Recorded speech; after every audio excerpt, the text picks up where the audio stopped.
Hi guys, welcome back to my channel. I hope you guys are having a wonderful day and happy Christmas Eve.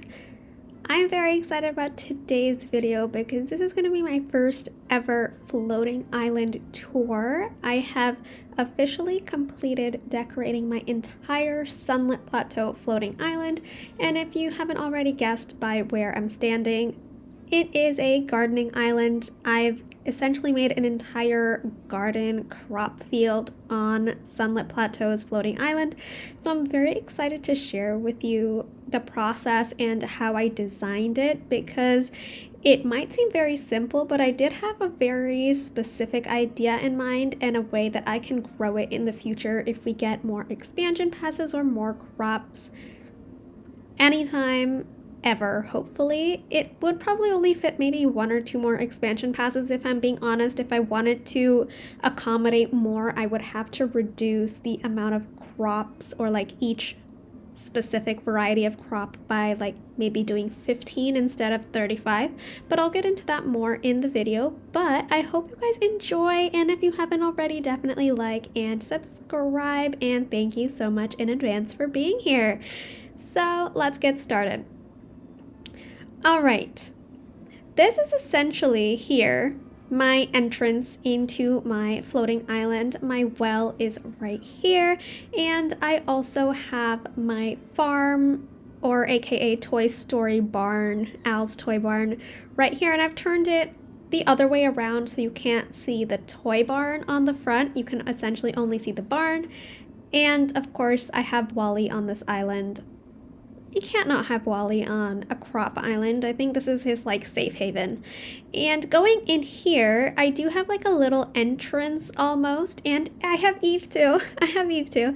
Into this house. It is empty. There's nothing there that's decorated at the moment. I might get to it in the future. I just put a little bike here in the parking lot because you can decorate right here, which is amazing, but you can't decorate on the tiled at all, unfortunately. So I tried to cover up the front as much as I could, so I used these vine walls, and I have this amazing little item here. I thought it worked really well with the aesthetic. I kind of wanted to go with the fall theme for this entrance, and I also wanted to do like a little farmer's market. I mean, it seems apt since the entire floating island is filled with crops. So I was like, you know what, let's add a few of these just strewn about in this open area that I have available. I have a little shed here as well, and I do also have all of the essentials. So for example, I have a cooking station right here, and I also have a crafting station. Let's move on to all of my crops. Now, I've got every single crop that we currently have that we can plant and harvest in this game, including base game, Eternity Isle, and Storybook Vale. So essentially in the Storybook Vale, there are approximately or exactly 12 crops that you can plant and harvest. So what I've done is I've made like a field almost of like 4 each, if that makes sense. And you'll notice that I have this little nook here empty on each of the crop fields. That's so that I can put an ancient machine there if I want to harvest these crops, or if I want to use that facility. So I've made sure that all of these crops fit within the advanced gardening ancient machine, so that I can place it here. If I need to, I can dig the holes automatically, and I can plant the crops automatically. And in the middle of these 4 plots, essentially, I have 1 chest. So all the 4 seeds that are required for these 4 plots will be in this chest, so that I don't have to keep going back to those biomes. I only have to maybe go there once or twice if this chest ever gets empty, which is really nice. And what I've done is the 3 main plots of 4 each that I have closest to my main house skin here, or my well essentially, are all crops from Storybook Vale. And the reason I did this is because these crops don't move. So for example, if I go here to like the Eternity Isle crops, you can see that they keep moving up and down, or they essentially, I guess, throb. I don't know a better word to use for it. But the ones that are in Storybook Vale don't do that, and I really appreciate that. I hope that in a future update they do this for all of the other crops, because it'll just make taking dream snaps and photos and just the aesthetic in general so much prettier. You can see how uniform they are, whereas if you go here and you want to take a picture here, they're all going to be like different shapes and sizes, and that's just kind of, I don't know, it kind of just, I don't like it. So what I've done is the ones that are closest to like my nicely decorated house skin, I wanted to do all of these steady crops over here. So if I ever decide to do a dream snaps or adjust anything or take pictures, I can do it here where all the crops are uniform. And I've also done it in a way where it's almost like a snake. So if you go from here and you go all the way on the first field of 4 crops each, all of these are Storybook Vale. And if you come over here, the next 3 main plots are all Eternity Isle. So for example, all of these ones here are all Eternity Isle up until here, the pineapples. And then this is where we get into the base game crops. Now the base games have a lot of crops, and that's because there's a lot of biomes in the base game. So I also compiled these based on biomes. So again, I'm going to go back here to Storybook Vale. It's just a little easier to describe. So for example, in the, I think these are the bind. No, this is not the bind. These are the crops from the bind. So for example, there are 4 crops that can be bought, or seeds that can be bought from the bind Goofy stall.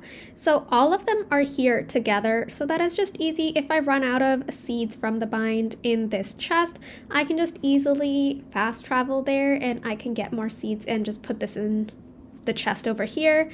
Similar to this one here is the crops from one of the other biomes. I think this is Ever After, and these 4 plots are for Mythopia. So I've kind of done the same thing for Eternity Isle as well, where each of the biomes have their own separate little field. And if there is any overlap, of course, I've made space for that. So for example, in the base game, some of the biomes, let's say the Peaceful Meadow, they only have 3 crops in that Goofy stall. So I've kind of overlapped maybe one of the vegetables. In this case, I think I did the tomatoes or the capsicums from Dazzle Beach, and I've kind of placed it here. So then it carries on in a little snake pattern, and we keep going here until we get to the last biome, which I've done as the Forgotten Lands. And the reason I did that is because I've got my pumpkins here.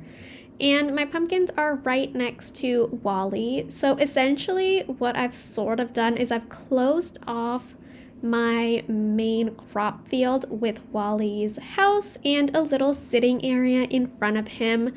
And this entire area here, as of now, is my pumpkin farm. And that's pretty amazing because essentially I've got 8 pumpkin farms here of 35 pumpkins each, plus another 2 farms here of 70 pumpkins in total, which I can harvest whenever I want. And I've got 2 ancient machines set up for this, so this is something I can do on the daily. Just come here and harvest these pumpkins and just plant them back. My main goal now is to actually farm mist, because I've had to farm a lot of mist to complete this entire setup. It took a while, but I'm very happy with how it turned out. And I've also bookended the pumpkin farm with Eve over here. And of course, as more expansion passes come out, I have enough room for 1 more expansion pass. I will unfortunately probably have to get rid of Eve's house if I wanted to do that, because again, I would need, I'm assuming based on how the 2 expansion passes have gone, I've needed 3 plots of 4 to fill in both Eternity Isle and Storybook Vale each. So for me to get another expansion pass, I'm going to need, for example, 1 plot here, a 2nd plot over here, and a 3rd plot here when I get rid of Eve's house. And this should fill 1 more expansion pass essentially, but I would lose out on my pumpkin farm. The other alternative for me to do is for me to essentially decrease the amount of space for each crop. So right now I have 35 crops each or enough to place an advanced ancient machine in this corner and farm that way, or I can shift to having the basic ancient machines where I would only be able to grow 3 layers or essentially 15 crops, and that would reduce my space by a lot, so I can have a lot more fields in the future and just edit this. Again, it would take a long time for me to redo this, but I think it's worth it in the end. It looks very nice, very uniform. I really like just the aesthetic of it. I like how I've organized it in that I've got chests allocated for a group of crops, and if I want, I can always place ancient machines. And I don't just have to place the advanced ancient machines. Say if I don't want all of these pumpkins and maybe I just want, or not pumpkins, pineapples. If I only want like say 15 pineapples, I can always place a basic ancient machine here and harvest as many as I want and just replace them. So I'm not obligated, of course, to plant all of them or harvest all of them at once, which is nice. But I'm just very happy in general with how this area looks. I'm glad to finally have one floating island completely done, which I'm very happy about. I never thought I'd actually be able to get something like this done so soon after the update has come out, but I was just very motivated to completely fill one biome from end to end and make use of the 64 by 64 tiles and see what I could do with it. And I think the garden was the best place to start. Of course, I have been decorating my Forest of Valor floating island, but that's just a slow progression. Hopefully I'll be able to finish it in the future, but so far I'm very happy with how my Sunlit Plateaus turned out. I know a lot of people are wanting to use their floating islands for dream snaps, but essentially I'm going to save empty spaces in my main biome for that, and I'm gonna just keep my Sunlit Plateau as this amazing little crop farm that I've created for myself because I'm very proud of it. And to be very honest with you, this took me a very long time to do, so I'm not very motivated to rip this apart and start over anytime soon.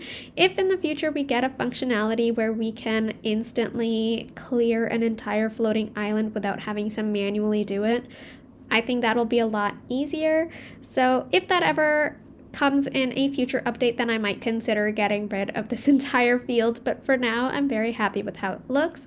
And hopefully you guys can use this as inspiration for your own floating island. Of course, you don't have to do this in the Sunlit Plateau. You can do it on any floating island you want to, or any biome in any expansion pass or base game that you want to as well.